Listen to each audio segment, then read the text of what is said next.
The World Bank predicts that by 2030, the wider Middle East and North Africa region will fall below the absolute water scarcity threshold of 500 cubic meters per person per year.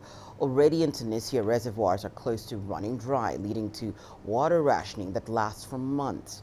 TGTN's Adnan Shawashi takes a look at how the government plans to close the gap between supply and demand for water through desalination plants. During the summer season, Tunisians suffer from drinking water supply problems. The commissioning in 2018 of the water desalination plant in the island of Jerba was a relief for the population and tens of thousands of tourists.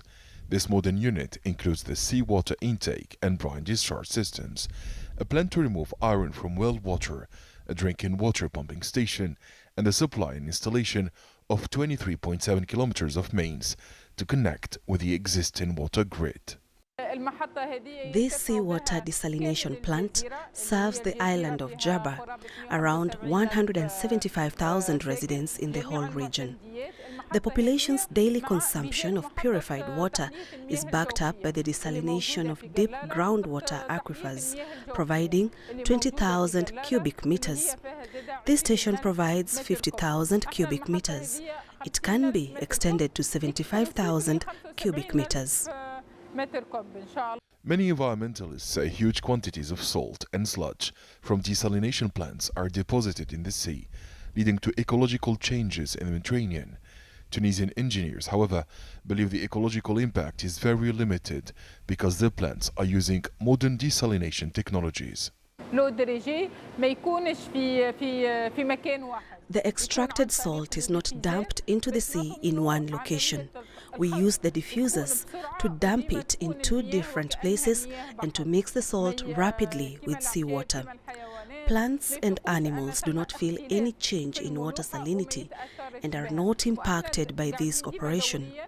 Professional divers plunge to the sites to get samples. Our engineers are analyzing the water regularly. The National Company of Water Exploitation and Distribution, SONET, aims to increase the number of deep groundwater desalination plants from 15 to 22. Tunisia's national water desalination strategy also aims to raise the number of seawater desalination plants from 1 to 6. The total desalination capacity will expand from 50,000 cubic meters to 725,000 cubic meters. Now Tunisia's strategy is being implemented. There are currently 3 sites in progress in the cities of Zarat in Gabes, Sfax and Sousse. They'll be operational in the next few months.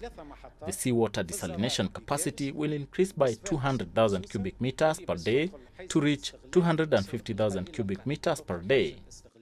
The construction of a water desalination plant in Sfax is financed by Japan.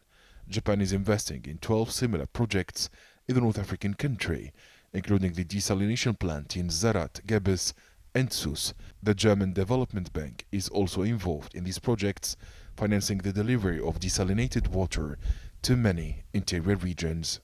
Tunisia's first desalination plant was built in 1983. Today, the country's 16 desalination plants provide 6% of its fresh water supplies.